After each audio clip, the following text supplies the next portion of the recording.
नमस्कार दोस्तों, मैं जेके मौर्य स्वागत करता हूं आप लोगों का लॉर्ड बुद्धा इंस्टीट्यूट के ऑनलाइन प्लेटफॉर्म पे। तो फ्रेंड्स, आज हम लोग पढ़ने वाले हैं राज्य के बारे में। ठीक है, ये टॉपिक हमारा बीच में मिस हो गया था, तो इसको आज हम लोग कंप्लीट कर लेते हैं। तो इसके बारे में एक महत्वपूर्ण कथन है C.W. गार्नर का। इन्होंने कहा है, राजनीति विज्ञान का आरंभ व अंत राज्य से होता है। ठीक है, इन्होंने पुस्तक लिखी है पॉलिटिकल साइंस एंड गवर्नमेंट 1928 में। तो इनका ये स्टेटमेंट बहुत इंपॉर्टेंट है और ये कई बार पूछा जा चुका है। क्या है कि राजनीति विज्ञान का आरंभ व अंत राज्य से होता है। इसके बाद दूसरा कथन है R.G. गेटेल का। इन्होंने राजनीति विज्ञान को राज्य का विज्ञान कहा है। राजनीति विज्ञान को गेटेल ने क्या कहा है? राज्य का विज्ञान कहा है। तो राज्य का अंग्रेजी पर्याय क्या होता है? स्टेट होता है। लैटिन भाषा के स्टेट से निकलता है। ये जो स्टेट है इंग्लिश का शब्द, वो कहाँ से निकला है? तो लैटिन भाषा के स्टेट से निकला है। तो ये भी क्वेश्चन आपसे पूछ लिया जाता है कि जो ये शब्द है, जैसे राज्य है, वो किस भाषा से निकला है। तो ये भी आपको पता होना चाहिए। चलिए आगे देखते हैं। यूनानी विचारक अरस्तु और प्लेटो, ठीक है, इसके लिए पोलिस शब्द का प्रयोग करते हैं। तो पोलिस शब्द का प्रयोग किसने किया है? अरस्तु और प्लेटो ने। जबकि रोम के विचारक सिवितास या रिपब्लिका का प्रयोग करते हैं। जो रोम के विचारक हैं वो किस शब्द का प्रयोग करते हैं? सिवितास या रिपब्लिका का। प्लेटो और अरस्तु यानी यूनानी जो विचारक हैं वो पोलिस शब्द का प्रयोग करते हैं। मैकियावेली ने इसके लिए स्टेटो शब्द का प्रयोग किया है। मैकियावेली ने कौन सा शब्द प्रयोग किया है? तो स्टेटो शब्द का प्रयोग करके आधुनिक राष्ट्र राज्य की संकल्पना की नींव रखी है। तो आपसे ये भी पूछा जाता है कि आधुनिक राष्ट्र राज्य की संकल्पना किस पे आधारित है, या सबसे पहले आधुनिक युग में राज्य शब्द का प्रयोग किसने किया? तो उसने मैकियावेली ने किया। तो राज्य का ऐतिहासिक विकास कैसे हुआ है ये देख लेते हैं। देखिए, इससे भी क्वेश्चन ये पूछा गया है राज्य के ऐतिहासिक विकास से। तो इसको देख लीजिए, इस क्रम को आप लोग याद रख लीजिए, इसी सीक्वेंस में आपको लगाना होगा। तो सबसे पहले कबीला राज्य आता है। उसके बाद पूर्वी राज्य यानी कि जो नील सभ्यता, मेसोपोटामियम सभ्यता और सिंधु घाटी सभ्यता के जो लोग हैं, तो सबसे पहले कबीला राज्य। उसके बाद आता है पूर्वी राज्य, और पूर्वी राज्य में नील सभ्यता, मेसोपोटामिया की सभ्यता और सिंधु घाटी सभ्यता। इसके बाद आता है यूनानी नगर राज्य। ठीक है, यूनानी नगर राज्य यहाँ पे किस नंबर पे है? तीसरे नंबर पे। उसके बाद रोमन साम्राज्य 500 से 800 ईस्वी में। उसके बाद सामंती राज्य 900 से 1400 ईस्वी। और उसके बाद आता है आधुनिक राष्ट्र राज्य। ठीक है, आधुनिक राष्ट्र राज्य औद्योगिक क्रांति और पुनर्जागरण की देन है। उसके बाद विश्व राज्य का स्वप्न आता है। तो इस तरह से ये जो सीक्वेंस है वो याद कर लीजिए। अब कोई ज़रूरी नहीं कि सातों को दे देगा, इसमें से 3-4 को दे सकता है और उन चारों को कहेगा आप सीक्वेंस से लगाइए। तो ये आपको बिल्कुल इसको रट लीजिए, लिख के याद करिए, तभी ये आपको याद होगा। अब राज्य के पर्याय शब्द देख लेते हैं। बोधा ने राज्य के लिए रिपब्लिका शब्द का प्रयोग किया है। ठीक है, बोधा के बारे में आप लोग क्या जानते हैं? बोधा किस लिए जाने जाते हैं? कमेंट बॉक्स में आप लोग बताइए। हाब्स ने राज्य के स्थान पर कॉमनवेल्थ शब्द का प्रयोग किया है। इसने समाज, राज्य व सरकार हो तीनों को मिला दिया है। तो हाब्स के लिए समाज, राज्य और सरकार तीनों एक ही थे, अलग अलग इनका अस्तित्व नहीं था। तो लॉक व रूसो ने राज्य के स्थान पर समुदाय शब्द का प्रयोग किया है। लॉक और रूसो इन लोगों ने किसका प्रयोग किया है? समुदाय शब्द का प्रयोग किया है। हीगल ने राष्ट्र राज्य शब्द का प्रयोग किया है। हीगल ने किसका प्रयोग किया है? राष्ट्र राज्य शब्द का प्रयोग किया है। तो ये देखिए, एक एक लाइन इंपॉर्टेंट है, जैसा कि मैं कहता हूँ, और इसमें एक एक लाइन आपको याद रखना है। इसी से क्वेश्चन आपके बनेंगे। ठीक है, चलिए आगे बढ़ते हैं। जबकि व्यवहारवादी विचारक हैं वह राज्य के स्थान पर राजनीतिक व्यवस्था शब्द का प्रयोग करते हैं। जो व्यवहारवादी विचारक हैं वो राज्य को एक संकीर्ण धारणा मानते हैं। हम लोगों ने डेविड ईस्टन का व्यवस्थावादी सिद्धांत देखा है, आप लोगों ने पढ़ा होगा। कंपैरेटिव पॉलिटिक्स का नहीं पढ़ा है तो आप प्लेलिस्ट में जाइए कंपैरेटिव पॉलिटिक्स के, उसमें मिल जाएगा। तो जो व्यवहारवादी हैं वो क्या कहते हैं? राजनीतिक व्यवस्था की बात करते हैं। ठीक है, और ये कहते हैं इसके अंतर्गत जो राज्य है एक उस व्यवस्था का छोटा सा पार्ट है, और उसके अंदर समाज आता है, सोसाइटी आता है, लोग आते हैं। ठीक है, उसमें सभी का अध्ययन किया जाता है, संस्कृति आती है। तो इस तरह से इसका शब्द का प्रयोग, व्यवहारवादियों ने राजनीतिक व्यवस्था शब्द का प्रयोग किया। अब हम देखते हैं कि राज्य के आवश्यक तत्व कौन है। इससे भी क्वेश्चन आपके पूछे गए हैं। तो इसमें जनसंख्या, भूभाग, सरकार और संप्रभुता। ठीक है, राज्य के 4 आवश्यक तत्व हैं, बिल्कुल याद होना चाहिए। जनसंख्या, भूभाग, सरकार, संप्रभुता। संप्रभुता जो होती है वो 2 तरह की होती है, आंतरिक और बाह्य। आंतरिक संप्रभुता का क्या मतलब होता है? आंतरिक संप्रभुता का मतलब होता है कि राष्ट्र राज्य के भीतर उसकी शक्ति, ठीक है, वो पूरी तरह से स्वतंत्र होना चाहिए, उसके ऊपर किसी का नियंत्रण नहीं होना चाहिए। बाह्य शक्ति का मतलब क्या हुआ कि हम अपनी विदेश नीति बनाने के लिए पूरी तरह से स्वतंत्र हैं, उसमें किसी अन्य संप्रभु शक्ति या किसी अन्य राष्ट्र राज्य का हमारे विदेश नीति में कोई हस्तक्षेप नहीं होगा। तो इस तरह से ये संप्रभुता होती है, ठीक है। तो अगर संप्रभुता की बात करें तो अब देखिए, अब अगर मैं आपसे पूछूं कि क्या यूपी जो है उत्तर प्रदेश संप्रभु राज्य है? तो नहीं है दोस्तों, यूपी संप्रभु राज्य नहीं है, क्योंकि देखिए आंतरिक रूप से संप्रभु है लेकिन बाह्य रूप से संप्रभु नहीं है। राज्य जो है यूपी है या कोई भी जो हमारे स्टेट है, 28 राज्य हैं, वो संप्रभु इनको नहीं कहेंगे, क्योंकि इसके ऊपर केंद्र सरकार का नियंत्रण होता है। विदेश नीति कौन बनाता है? केंद्र सरकार बनाता है। राष्ट्रीय विषय की जो चीज़ें हैं, संघ सूची के विषय हैं, उस पर कानून कौन बनाता है? तो केंद्र सरकार। तो हम इसको संप्रभु नहीं कहेंगे, ठीक है। लेकिन अगर हम बात करते हैं भारत की, ठीक है, इंग्लैंड की, जापान की, इस तरह से ये जो राष्ट्र हैं ये क्या है? संप्रभु है। जब वो पूरी तरह से स्वतंत्र हों, देखिए इनके पास जनसंख्या भी है, भूभाग भी है, सरकार भी है, ठीक है, और संप्रभुता भी है, वो दोनों तरह से आंतरिक और बाह्य, ठीक है। चलिए आगे बढ़ते हैं। यदि शासन नहीं होगा तो अराजकता होगी तथा राज्य का अंत हो जाएगा। किसने कहा है? ब्लंसली ने कहा है। ब्लंसली ने क्या कहा है दोस्तों? यदि शासन नहीं होगा तो अराजकता होगी, और अराजकता होगी तो क्या हो जाएगा? राज्य का अंत हो जाएगा, इसलिए शासन जरूरी है। अब राज्य के सिद्धांत हम लोग देख लेते हैं कि कौन कौन से राज्य के सिद्धांत हैं। तो राज्य के 2 सिद्धांत मुख्य रूप से प्रचलित है, एक सावयव सिद्धांत और एक यांत्रिक सिद्धांत। सावयव सिद्धांत क्या है? इसे जैविक सिद्धांत भी कह सकते हैं, कहते हैं इसे शरीर रचना सिद्धांत भी कहते हैं। क्या कहते हैं? शरीर रचना सिद्धांत। ये राज्य को प्राकृतिक संगठन मानते हैं। क्या मानते हैं? राज्य को प्राकृतिक संगठन मानते हैं, इसको मानव निर्मित नहीं मानते हैं। इस सिद्धांत के अनुसार शरीर पहले आता है और अंग उसके ऊपर निर्भर है, ठीक है। पहले शरीर आता है और उसके बाद अंग आता है, क्योंकि शरीर के बिना अंग का कोई अस्तित्व नहीं है। इसका तात्पर्य है कि राज्य पहले है और व्यक्ति बाद में है। क्या है? राज्य पहले है और व्यक्ति बाद में है। जैसे कि अरस्तु ने कहा है, ठीक है, अरस्तु ने क्या कहा है कि राज्य पहले है और व्यक्ति क्या है? बाद में है, क्योंकि व्यक्ति राज्य का ही हिस्सा है, तो पहले पूर्ण आता है फिर अपूर्ण आता है। ये कहते हैं कि राज्य जो है वो साध्य है। राज्य क्या है? साध्य है, और व्यक्ति क्या है? साधन है। यानी कि ये राज्य को ज़्यादा महत्व देते हैं और व्यक्ति उस राज्य के लिए क्या है? एक साधन के रूप में है। अर्थात राज्य की जो शक्ति है वो महत्वपूर्ण है और व्यक्ति की स्वतंत्रता व अधिकार का महत्व नहीं है। तो इस कॉन्सेप्ट को ध्यान रखिए, इससे बहुत सारे क्वेश्चन बनते हैं। चलिए आगे बढ़ते हैं। इस सिद्धांत की आलोचना हुई है और इस सिद्धांत की आलोचना में कहा जाता है कि यह निरंकुशवाद, सर्वसत्तावाद, तानाशाही को बढ़ावा देता है तथा व्यक्ति को गौड़ बना देता है। जब राज्य ही सब कुछ होगा, जब राज्य ज़्यादा शक्तिशाली होगा, तो जो लोग होंगे, ठीक है, जो नागरिक होंगे, उनका अधिकार, स्वतंत्रता और अधिकार क्या होगा? नहीं रह जाएगा। ये किसको बढ़ावा देता है? निरंकुशवाद, सर्वसत्तावाद और तानाशाही को बढ़ावा देता है, और व्यक्ति को क्या बना देता है? गौड़ बना देता है। यानी कि व्यक्ति के अधिकार, व्यक्ति के जो स्वतंत्रता है उसको नष्ट कर देता है। तो राष्ट्र के सावयव सिद्धांत के समर्थक कौन है? प्लेटो हैं, अरस्तु हैं, ब्लंसली हैं। अन्य समर्थक में आदर्शवादियों में हीगल और ग्रीन है।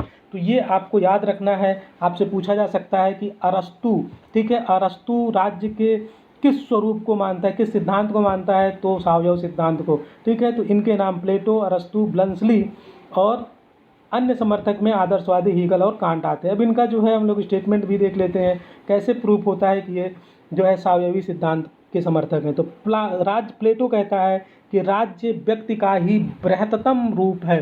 तो जब राज्य का ही बृहत रूप है, विराट रूप है, ठीक है, तो फिर क्या होगा? तो राज्य ही शक्तिशाली होना चाहिए, ठीक है।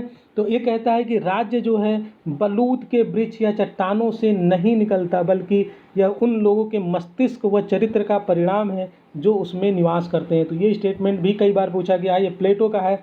अरस्तु कहता है कि राज्य परिवारों तथा गांवों का समूह है। क्या कहता है? राज्य परिवारों तथा गांवों का समूह है जिसका उद्देश्य पूर्ण व आत्मनिर्भर जीवन की स्थापना है। तो देखिए इसका डिफिनीशन और इसका डिफिनीशन कुछ लोग कन्फ्यूज हो जाते हैं, तो इसमें कन्फ्यूज होने की बात नहीं। अगर आपने प्लेटो और अरस्तू के सिद्धांतों को पढ़ा है तो कन्फ्यूज नहीं होंगे। देखिए, प्लेटो जो है वो परिवार के साम्यवाद की बात करते हैं। प्लेटो जो है वो परिवार को तो मानता ही नहीं है, तो इसके डिफिनीशन में परिवार नहीं आएगा। अरस्तू जो है वो परिवार को मानता है, इसके अपोजिट वो कहता है कि जो परिवार है वहीं से हम प्रेम, स्नेह, लगाव, ठीक है, ये भावना हमें परिवार से मिलती है। और जिसका परिवार नहीं होगा, जो परिवार से प्रेम नहीं करेगा, तो वो राष्ट्र से, देश से प्रेम कैसे कर सकता है। तो इसलिए जो है अरस्तू में परिवार जरूर आएगा, ध्यान रखिएगा। और प्लेटो का कोई भी स्टेटमेंट होगा, कुछ भी होगा, तो वहाँ परिवार नहीं आएगा, क्योंकि ये परिवार के साम्यवाद की बात करता है। ठीक है, चलिए अब हम ब्लंसली की डिफिनीशन देखते हैं। ब्लंसली ने कहा है राज्य मानव शरीर का हूबहू रूप है।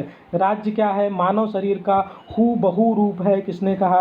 ब्लंसली ने कहा है। अन्य समर्थकों में आते हैं आदर्शवादी, इसमें हीगल, कांट और ग्रीन है। तो आपको ये पता होना चाहिए कि आदर्शवादी कौन है। हीगल, कांट और ग्रीन है। ये लोग आधुनिक विचारधारक, आधुनिक चिंतक हैं, और ये आधुनिक चिंतकों में ये आदर्शवादी चिंतक हैं। ठीक है, प्लेटो, अरस्तु ये भी जो है आदर्शवादी विचारक हैं। चलिए हम देखते हैं अब यांत्रिक सिद्धांत को देखते हैं। देखिए, जो आदर्शवादी विचारक होते हैं उनका मानना क्या होता है, वो मस्ट पे बात करते हैं। वो कहते हैं क्या होना चाहिए। वो किस पे जोर देते हैं दोस्तों? चाहिए पे जोर देते हैं। जैसे आपके घर में आपको नैतिक पाठ हमेशा पढ़ाया जाता है, बेटा ये नहीं करना चाहिए, वो नहीं करना चाहिए, वहाँ नहीं जाना चाहिए, ये नहीं होना चाहिए। तो ये चाहिए पे देते हैं, कहते हैं क्या होना चाहिए और क्या नहीं होना चाहिए।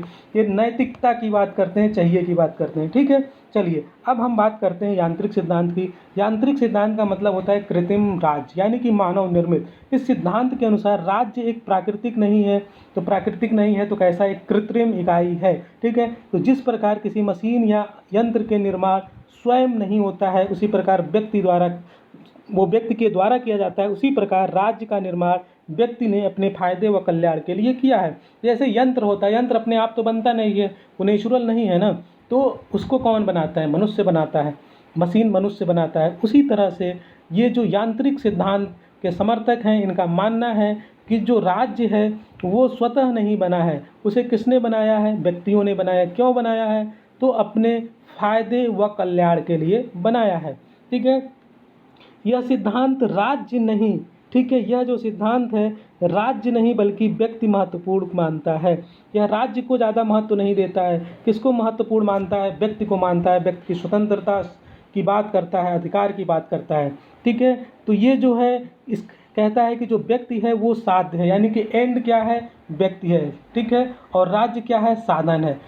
साध्य का मतलब वो हमारा लक्ष्य क्या है, वही साध्य होता है। तो और बीच में उसके लिए साधन क्या है? राज्य। राज्य एक साधन है, और मेन उद्देश्य क्या है राज्य का? व्यक्ति की स्वतंत्रता की रक्षा करना, व्यक्ति के अधिकारों की रक्षा करना। ठीक है, यह सिद्धांत व्यक्ति की स्वतंत्रता व अधिकारों पर जोर देता है। इस विचार की उत्पत्ति कहाँ हुई है? तो समझौतावादी विचारकों के द्वारा हुई है, और इसमें हाब्स, लॉक और रूसो का नाम आता है। तो ये क्वेश्चन बहुत फेवरेट है, पूछा जाता है कि जो यांत्रिक सिद्धांत है वो किस सिद्धांत पर आधारित है। ठीक है, या उससे कौन संबंधित है? Hobbes, Locke, Rousseau.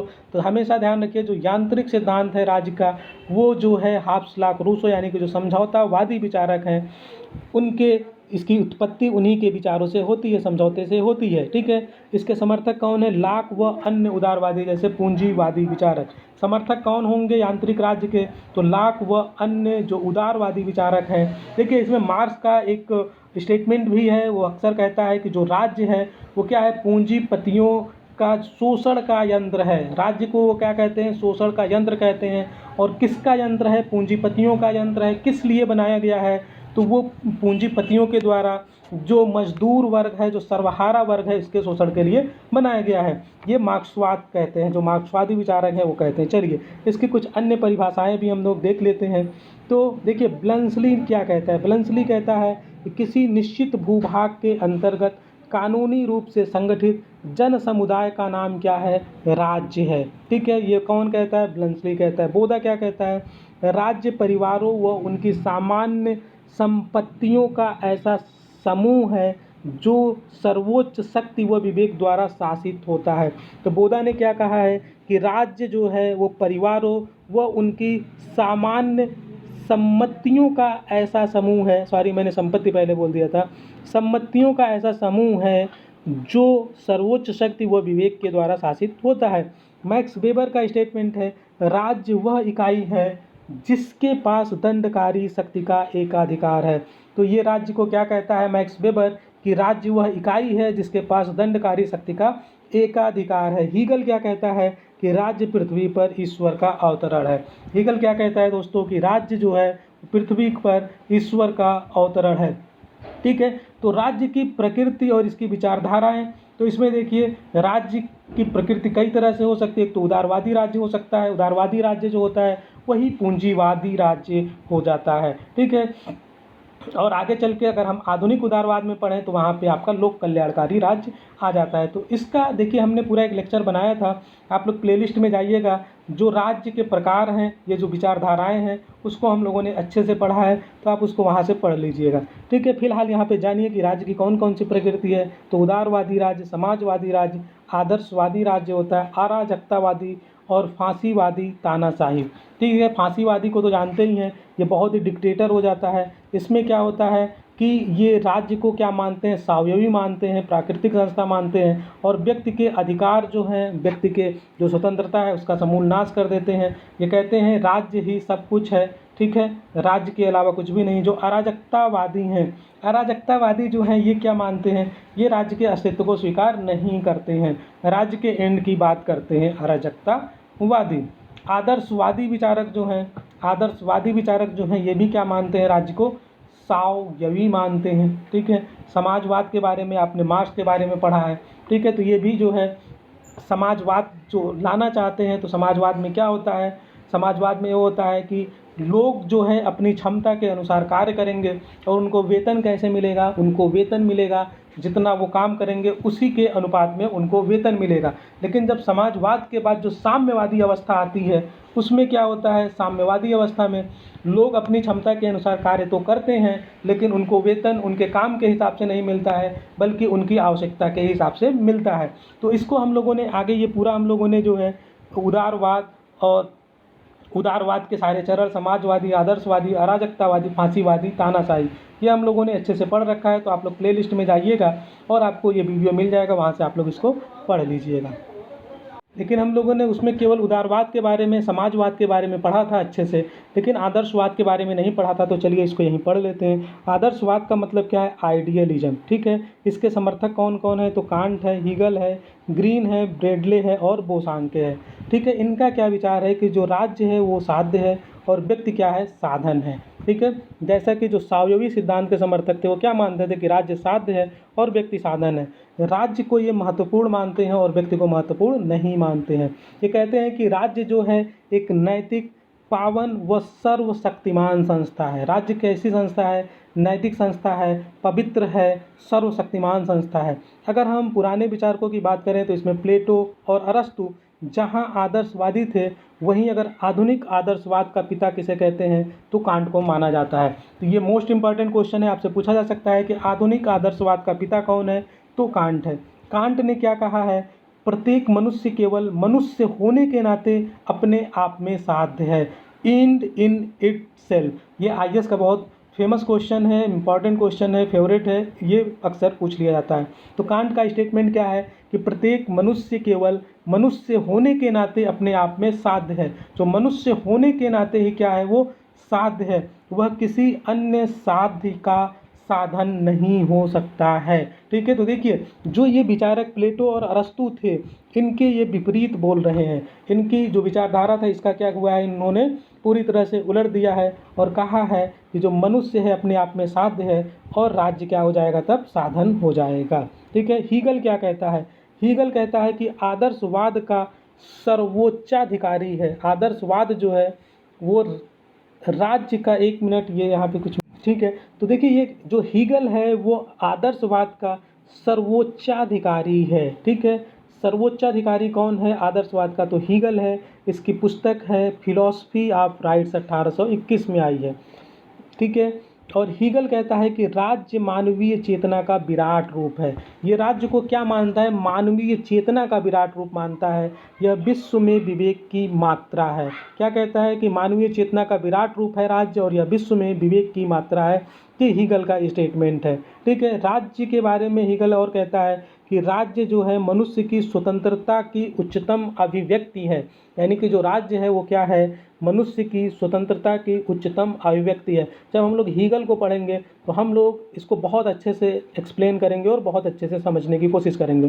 फिलहाल अगर मैं इसको एक्सप्लेन करने लगूँगा तो लेक्चर बोरिंग हो जाएगा, बड़ा हो जाएगा। तो अभी फ़िलहाल आप यहाँ इसका स्टेटमेंट को ध्यान रखिए। हीगल कहता है कि राज्य पृथ्वी पर ईश्वर का अवतरण है। बहुत इंपॉर्टेंट है ये सारे जो ये इसके जो स्टेटमेंट हैं, कथन है, कई कई बार पूछे गए हैं। हीगल कहता है कि कानून का पालन करना ही स्वतंत्रता है। कानून का पालन करना ही क्या है, स्वतंत्रता है। अब हम बात करते हैं अराजकतावाद की। अराजकतावाद क्या है, एनार्किज्म क्या है। तो सारे दोषों का कारण क्या है, राज्य है। अराजकतावादी जो विचारक हैं वो कहते हैं जितने भी दोष हैं उन सब दोषों का कारण क्या है, राज्य है। यह आवश्यक दोष है। वो राज्य को क्या मानते हैं, एक आवश्यक दोष मानते हैं और राज्य को अतः राज्य को समाप्त कर देना चाहिए और इसलिए इसको क्या करते हैं, इसको समाप्त करने की बात करते हैं। कहते हैं कि सारे दोषों का कारण क्या है, राज्य है और राज्य खुद एक आवश्यक दोष है, इसलिए क्या करना चाहिए, राज्य को समाप्त करना चाहिए। तो अराजकतावादी विचारकों में दो तरह के आते हैं, एक तो क्रांतिकारी अराजकतावादी हैं और एक शांति प्रिय दार्शनिक प्रशांत अराजकतावादी है, जिसमें आपके रस्किन आ जाते हैं, थोरो आ जाते हैं, टॉलस्टॉय और गांधी आते हैं। देखिए जो ये लोग हैं शांति प्रिय दार्शनिक अराजकतावादी, ये शांतिपूर्ण तरीकों से यानी कि धार्मिक तरीकों से राज्य को समाप्त करने की बात करते हैं। लेकिन जो क्रांतिकारी अराजकतावादी हैं ये क्रांतिकारी तरीकों से राज्य को मिटाना चाहते हैं। ठीक है, इसके समर्थक की बात करें तो इसमें प्रूदो है, द फिलॉसफी ऑफ पॉवर्टी इनकी पुस्तक है। ठीक है, इन्होंने कहा है संपत्ति चोरी है। ठीक है, इनका स्टेटमेंट बहुत फेमस है, अक्सर पूछा जाता है। बाकुनिन है, क्रोप्टोटीन है। तो ये लोग जो हैं ये क्रांतिकारी अराजकतावादी हैं और ये क्रांति के माध्यम से राज्य को समाप्त करना चाहते हैं।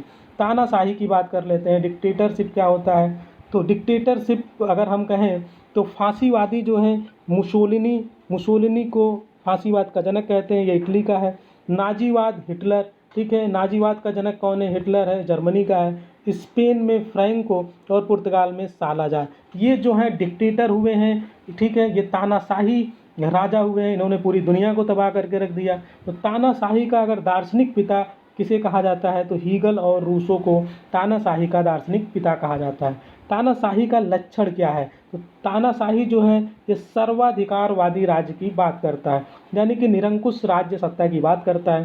कहता है कि जीवन के सभी पक्षों पर राज्य का नियंत्रण होना चाहिए। क्या कहता है ये, जीवन के सभी पक्षों पर राज्य का नियंत्रण होना चाहिए। देखिए कितनी बड़ी बात कर रहा है। जैसे आप इस समय नॉर्थ कोरिया देखिए, तो नॉर्थ कोरिया जो है कितना बड़ा डिक्टेटर है इस समय, अगर वर्तमान की बात करें। वो घरों में, लोगों के घरों घरों में जो है कैमरे लगवा रखे हैं। वो जिस तरह से रहता है उसी तरह से लोगों के ऊपर, यानी कि उनकी आवाज़ को रिकॉर्ड करना, सब कुछ करना, वो इस समय अगर देखा जाए तो वो कहीं हिटलर से भी ज़्यादा डिक्टेटर है। मुसोलिनी की बात करें तो सभी कुछ राज्य के अंतर्गत है, राज्य के बाहर कुछ नहीं है और राज्य के विरुद्ध भी कुछ नहीं है, इसलिए लोगों को राज्य के प्रति अपार श्रद्धा रखनी चाहिए, अपार भक्ति रखनी चाहिए। एक व्यक्ति एक दल का शासन होता है, व्यक्ति पूजा होती है, करिश्माई नेतृत्व होता है। ठीक है, करिश्माई नेतृत्व यानी कि उसके नेतृत्व में ऐसा प्रभाव होता है कि लोग उसके आज्ञाओं को मानने के लिए स्वतः ही रेडी हो जाते हैं। दैवी शक्ति का आरोपण होता है। ठीक है, इल्डुइस यानी कि मुसोलिनी और हिटलर। ठीक है, तो इसमें क्या है आपका, ये दैवी शक्ति का आरोपण होता है, राज्य को दैवी शक्ति माना जाता है। ठीक है, चलिए, यानी कि ये राज्य को क्या मानते हैं, राज्य को मानते हैं कि जो राजा है वो ईश्वर का प्रतिनिधि है। अगर राजा आपको बुरा मिला है तो आपके पुराने पिछले जन्मों का कुकर्म है जो आपको ऐसा मिला, यानी कि राज्य जो करे जो कहे वही सब क्या है, सत्य है। ठीक है, तो फांसीवादी विचारकों की बात करें तो फांसीवादी विचार क्या है कि नेता ही राष्ट्र व जाति का रक्षक है, नेता कोई गलती नहीं कर सकता है। ये फांसीवादी विचार है। फांसीवादियों के नारे क्या है, विश्वास करो, आज्ञा पालन करो, संघर्ष करो, मुसोलिनी सदा सही है, यानी कि इस पे भरोसा करो, जो भी कर रहा है सब सही है। आज्ञा पालन करो, बिल्कुल अंधभक्ति। संघर्ष करो, मुसोलिनी क्या है, सदा ठीक है। शक्ति जो है युद्ध विस्तार व साम्राज्यवाद में विश्वास रखते हैं। ठीक है, ये जो है शक्ति में, युद्ध विस्तार में और साम्राज्यवाद में विश्वास रखते हैं। हिटलर की बात करें तो हिटलर का लेवेंसपियर मैकियावेली का कथन है। हिटलर का क्या कथन है, लेवेंसपियर मैकियावेली का कथन है कि स्वस्थ राज्य की पहचान क्या है, युद्ध व विस्तार। मैकियावेली का क्या कथन है? स्वस्थ राज्य की पहचान है युद्ध व विस्तार। ठीक है, हिटलर का क्या कथन है कि शक्ति जो है युद्ध, विस्तार व साम्राज्यवाद में विश्वास करता है हिटलर। ठीक है, चलिए इसी के अनुसरण में मुसोलिनी इटली का या तो विस्तार होना चाहिए या तो अंत होना चाहिए। मुसोलिनी क्या कहता है? इसी के अनुसरण में मुसोलिनी जो है इटली का या तो विस्तार होना चाहिए या अंत। पुरुषों के जीवन में युद्ध का वही महत्व है जो स्त्री के जीवन में मातृत्व का है। अगर स्त्री के जीवन से मातृत्व हटा दिया जाए तो स्त्री का जो जीवन है उसका कोई औचित्य ही नहीं है, नीरस हो जाएगा। तो उसी तरह से पुरुष का काम क्या है? पुरुष के जीवन में युद्ध का वही महत्व है जो स्त्री के जीवन में मातृत्व का है। मुसोलिनी का स्टेटमेंट है, ये हमेशा पूछा जाता है। मुसोलिनी ने क्या कहा है? मैं शेर की तरह इतिहास के पृष्ठों पर अपने पंजों की छाप छोड़ना चाहता हूँ। ठीक है, शेर की तरह इतिहास के पृष्ठों पर, जैसे शेर जहाँ चलता है तो उसके पंजे के निशान बन जाते हैं। तो ये कहता है कि मुसोलिनी चाहता है कि शेर की तरह इतिहास के पन्नों पर यह अपने पंजों की छाप छोड़ना चाहता है। ठीक है, उदारवाद, समाजवाद व लोकतंत्र के ये विरोधी होते हैं। ठीक है, व्यक्ति की स्वतंत्रता के विरोधी होते हैं, व्यक्ति के अधिकारों के विरोधी होते हैं। ये जो है संसदीय प्रजातंत्र को कहते हैं कि मूर्खतापूर्ण है, भ्रष्ट व मंदगामी है, यानी कि धीरे धीरे चलता है। तथा सांसदें जो हैं वो बातों की दुकान है, केवल बातें हैं, काम कुछ नहीं है। लोकतंत्र को मुसोलिनी ने कहा है सड़ी हुई लाश कहा है। मुसोलिनी ने लोकतंत्र को क्या कहा है? सड़ी हुई लाश कहा है। और ये जो है अंतर्राष्ट्रवाद की जगह पे अंध व उग्र राष्ट्रवाद में विश्वास करते हैं। मानवीय विवेक व बुद्धिवाद के विरोधी हैं। खुले मस्तिष्क व स्वतंत्र विचारों की बजाय रूढ़िवादी और क्या हैं? दक्षिणपंथी हैं, कंजर्वेटिव हैं। ठीक है, मानवीय सभ्यता की अस्वीकृति। ठीक है, मानवीय सभ्यता की ये क्या करते हैं? अस्वीकार करते हैं। मानवीय समानता को ये क्या करते हैं? अस्वीकार करते हैं। ठीक है, ये नस्लीय श्रेष्ठता में विश्वास करते हैं। ठीक है, हिटलर ने कहा था कि भूखी व आंखों वाले जर्मन आर्य ही श्रेष्ठ जाति है जो राज करने के लिए बनी है। तो ये जो है नस्लीय श्रेष्ठता में विश्वास करते हैं। स्वतंत्रता, समानता व बंधुता की जगह ये उत्तरदायित्व, अनुशासन व पदक्रम का सूत्र देते हैं। ठीक है, ये स्वतंत्रता, समानता और बंधुत्व को नहीं मानते हैं और उसकी जगह पे कहते हैं उत्तरदायित्व, अपना उत्तरदायित्व राज्य के प्रति दिखाइए, अनुशासन में रहिए। ठीक है, इसकी बात करते हैं। आर्थिक क्षेत्र में पूंजीवाद के समर्थक हैं। ठीक है, आर्थिक क्षेत्र में पूंजीवाद समर्थक विचारधारा लास्की। फांसीवाद, देखिए लास्की कहता है कि फांसीवाद लड़खड़ाती पूंजीवाद व्यवस्था को बचाने का अंतिम प्रयास है। ठीक है, इसने क्या कहा है? लास्की ने क्या कहा है कि फांसीवाद जो है लड़खड़ाती पूंजीवादी व्यवस्था को बचाने का अंतिम प्रयास है, इस तरह से इसकी आलोचना की है। ठीक है, तो सैद्धांतिक या वैचारिक आधार नहीं है, इसका कोई भी सैद्धांतिक या वैचारिक आधार नहीं है, ये प्रायोगिक व व्यवहारिक है। ठीक है, ये कैसा है? प्रैक्टिकल पे बेस्ड है और ये व्यवहारिक है। मुसोलिनी कहता है कि मेरा कार्य काम करना है, बातें करना नहीं है। मुसोलिनी क्या कहता है कि मेरा काम है कार्य करना, ठीक है, बातें करना नहीं। संभ्रांतों अभिजनों का शासन होता है इसमें। ठीक है, संभ्रांतों और अभिजन का शासन इसमें होता है। फांसीवाद जो है ये कहाँ से बना है? फासिज्म शब्द इटालियन शब्द फेसियो से बना है। तो ये भी पूछता है कि ये फैसिज्म कहाँ से लिया गया है? तो ये इटालियन शब्द से बना है और इसका तात्पर्य होता है लकड़ी का गट्ठा, जो एकता व अखंडता व शक्ति का प्रतीक है। मुसोलिनी ने यह शब्द गढ़ा, फिर जो है 1922 में यह उसके शासन का पर्याय बन गया। ठीक है, ये क्या बन गया? फांसीवाद जो है उसके इस शब्द को किसने गढ़ा है? तो मुसोलिनी ने, और 1922 में यह उसके शासन का पर्याय बन गया। तो अगर हम बात करें फांसीवादी अर्थव्यवस्था की, तो ये निगमित राज्य यानी कि कारपोरेट स्टेट में विश्वास करते हैं। सरकार का निर्माण विभिन्न कारपोरेट समूहों से मिल करके बना है, इनका मानना है। अब हिटलर का जो नाजीवादी पार्टी है उसका क्या नाम है? ये भी एग्जाम में पूछ लेता है। तो नेशनलिस्ट सोशलिस्ट जर्मन पार्टी।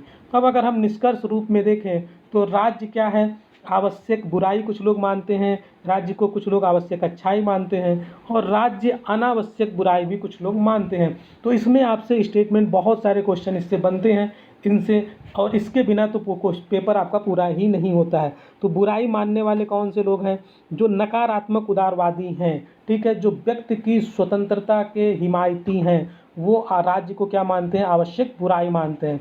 तो स्वेच्छा तंत्रवादी हैं, उपयोगितावादी हैं, ये राज्य को बुराई मानते हैं। बुराई इसलिए मानते हैं क्योंकि जो राज्य है व्यक्ति के स्वतंत्रता में, व्यक्ति के अधिकारों में कटौती करता है, ठीक है।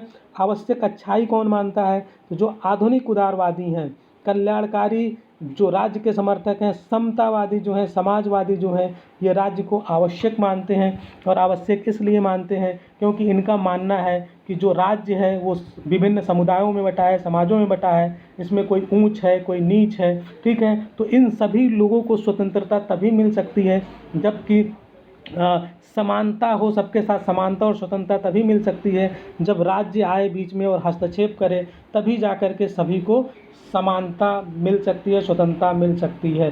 क्योंकि शक्तिशाली क्या होगा?